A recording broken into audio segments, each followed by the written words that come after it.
Welcome into the Eagle Communications Sports Update right here on HutchPost.com. High school, college, pro, we keep you in the know. As always, alongside me, Glen Grunwald, I am Daren Dunn. We dive right into it as we have lots of things to talk about today. HCC Blue Dragon football, another victory, 2-0 now on the season, a win over Fort Scott, pretty big win, 55-10. You're looking at Glen, 658 total yards of offense, and they had the ball for 90 plays. Yeah, it's really a dominance by the offense. I like the offense that ACC's putting up right now. You got three solid running backs and you got two superior quarterbacks.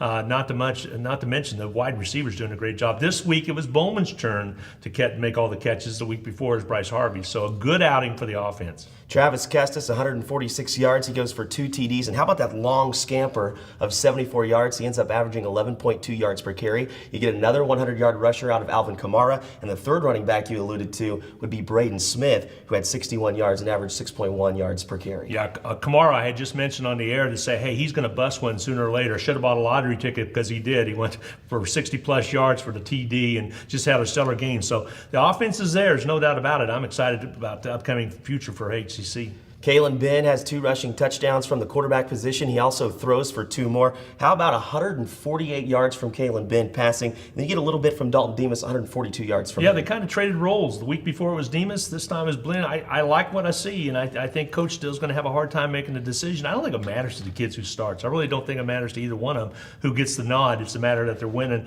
and there seems to be a family cohesion starting to start with the HCC. I talked with Ryan about that after the game, and he can feel it too. Defensively, Lakel Bass gets 17 tackles, just 2 of those solo. Darius Wright, 10 tackles. The defense gives up about 294 yards, but really they looked a lot better than that as they kind of contained Devin Taylor, the stud running back coming out of Fort Scott. Posts 238 yards the week before, most for a freshman in Greyhound history in his first game. And really, even though he runs for 207 yards, it looked like HCC's defense contained him a lot better than that. They did. He got a lot of his yards in the fourth quarter, which, with that said, I was surprised he was still in there in the fourth quarter. He is their main man, and he did come up with a hurt wheel a little bit. One of his ankles a little hurt later in the game. I hope that doesn't cost him a game down the stretch for Fort Scott. But anyway, they were able to contain him. He got most of his yards late.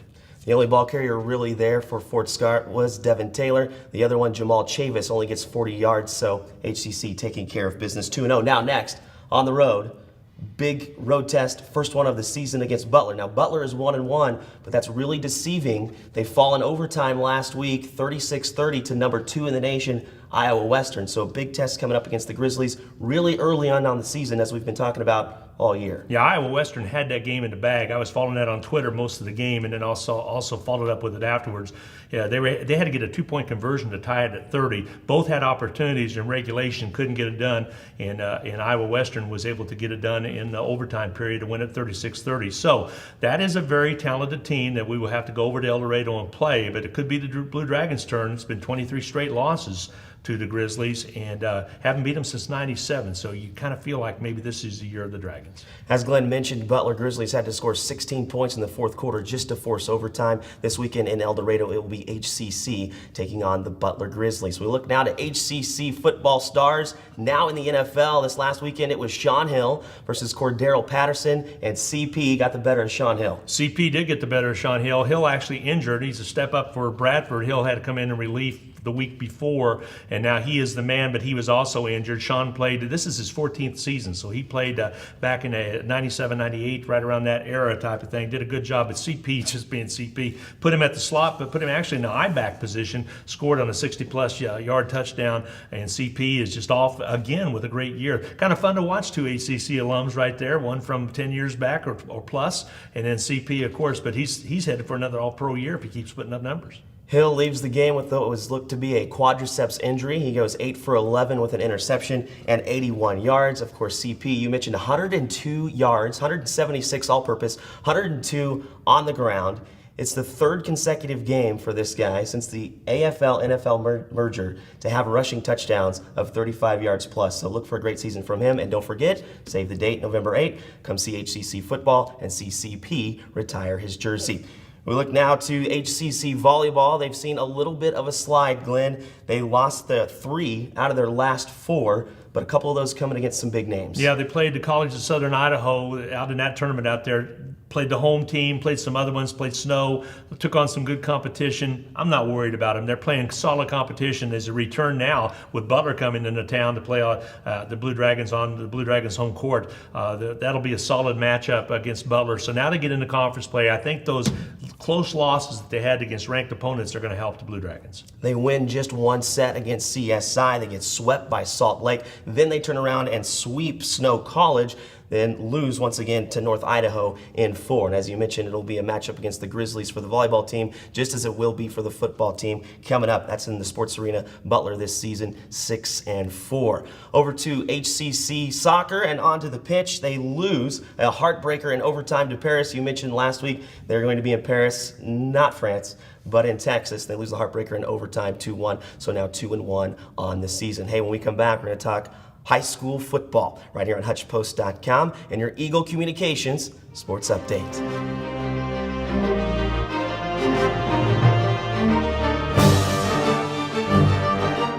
Welcome back into the Eagle Communications Sports Update on HutchPost.com. High school, college, pro, we keep you in the know. Glen, Grunwald. I am Daren Dunn. We look now to Hutch High football, opening up the season with a 21-2 loss at home against Olathe South. The Falcons maybe looked a little bit better than folks thought they might be. Yes, they were better than they thought. I thought they were going to be pretty doggone good. What hurt was the injuries to the Salthawks. I know you're going to talk about those. They got banged up a little bit. The key play in that first half of play was a 26-yard scamper by Sauer for Olathe South. By the way, his little brother played for HCC a couple years ago. Now is at KU. He took it in on third down, a key play from 26 yards out. That put him up 2 touchdowns. It seemed to make the difference. But Ryan Cornelson, he's going to get things fixed. They're going to have to go with a third-string quarterback, so there's going to be a lot of learning and transition here over the next couple of weeks. They play Newton coming up this Friday. Yeah, steady dose of touchdowns for the Falcons there, and the only points for Hutch High coming in the first quarter, and that was from a safety. As you mentioned, coming up against Newton this weekend, 1-0 are the Railroaders, 32-12 victory over Hayesville campus last week. We look now to the Buhler Crusaders. They don't start off the season on the right foot either. They are now 0-1. They lose to Andale 41-20. Yeah, Andale completely controlled that from the beginning. Buhler got their scores late, but they had their offense working. A lot of yards for Buhler. So see if they can get that fixed. Again, another win against Andale eludes Coach Warner for another year. Next, taking on Mulvane. Mulvane is also 0-1 on the season. They dropped to El Dorado 17-15. So someone will be coming out with a victory when it comes to Mulvane and Buhler this weekend. KU football now in the mix. They get a win, albeit looking sloppy, 34-28 over Southeast Missouri. Ben Heaney, not too shabby, Glenn. He comes away with 11 tackles, 6 of those solo. Oh, the bearded one. If only he could learn to throw a baseball. If you did not see him, he conked Big J Hawker when he pitched out on that Sunday evening through the first pitch at Royal Stadium. But yeah, he had a good ball game. They had a big lead. Saw it get away from him a little bit. We'll see what happens against Duke. 24-0 first quarter lead, and as you see the finish, 34-28. So a lot of improvements need to be made. DeAndre Mann goes for 121 yards rushing. Montel Cozart doesn't look too bad throwing the ball, 196 yards passing with 3 touchdowns, but now facing a very formidable foe in Duke, 2-0 on the season, and that's going to take place in Durham. How about K-State football? 2-0 on the season, but Glenn took a late touchdown against the Cyclones to get it done. Took 2 late touchdowns. One was the end of the second quarter, in which they closed it to gap, and that was a big one right there. Cyclones were kind of in full control, but K-State can't take it away from them. They were able to come back and get the big win by a score of 32-28 over Iowa State. So the Clones are going to have to bounce back. K-State now has a week off before they see the Auburn Tigers. It's going to be a big game coming up against Auburn. It'll be nationally televised on ESPN. It's going to be a Thursday night game next week on the 18th. Of course, outscoring opponents have the Tigers 104-34 to be 2-0 on the season. Now, Arkansas and San Jose State, so you might say really for Auburn, this could be the biggest first test of the season for them. I believe so. I think it's going to be the biggest first test. So I hope to make it up to that ball game. Excited to see it. Again, it's going to happen on a Thursday night, so a lot of folks should be able to make that ball game. The bad news just keeps coming. Kansas City Chiefs also starting out the season 0-1 against, of all teams, the Tennessee Titans as they drop it 26-10. Jake Locker throws for an impressive 2 touchdowns, while on the other side of the ball, Alex Smith, 3 interceptions. 3 interceptions, and now injury bugs starting to hit them. And hey, we kind of saw this in the preseason to some extent. They struggled in those preseason ball games. People say, hey, it doesn't matter, they don't mean anything. Well, maybe they did, because now they're going to have to regroup a little bit, and I think it could be a long season for Chief fans and the Chiefs. Tennessee racks up 405 yards of total offense, and in fact, Alex Smith outrushes Jamal Charles 36-19. We look now to the Royals, not half bad last week. Glen, 4-2 last week, now 79-63 on the season. Yeah. They're a game up, but they're in a critical series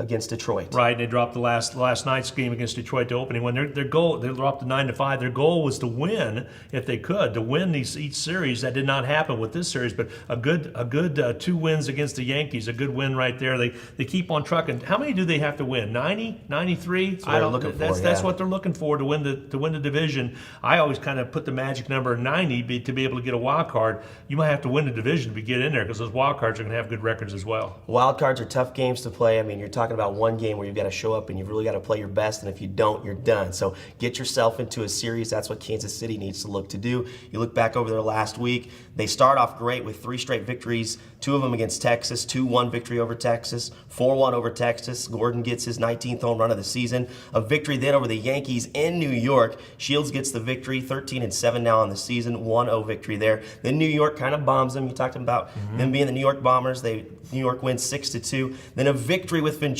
He's 12-9 now on the season over New York, 2-0. Then the loss to Detroit, 9-5. So really a chance for the Royals to kind of get back on top of things, get a victory over Detroit. And when people have compared the 2 schedules, the Detroit Tigers, the Kansas City Royals, really for who's going to win the division, it's looking like the better schedule belongs to Detroit. So KC's really going to have to step up. They're going to have to get back into the groove of having one of those streaks where they put together 7, 8, 9, and 10 games. Hey, for Glen Grunwald, I am Daren Dunn. We'll catch you next time on the Eagle Communications Sports Update right here on HutchPost.com.